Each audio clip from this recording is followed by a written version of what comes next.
sining dughan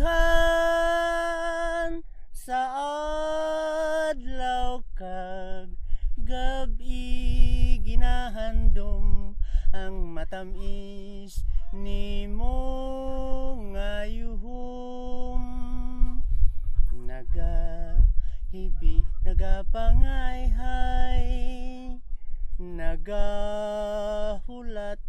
sang kalipay, mahapdi gid nga batyagon kinagong gugmanakon.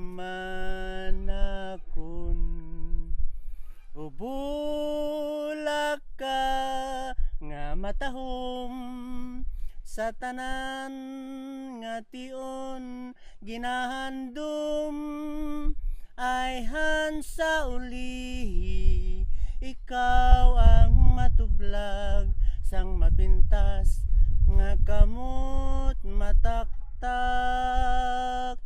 Apang dako ang paglaom sang gugma mo makaangkon, mahapdi gid nga batyagon tinagong gugmanakon.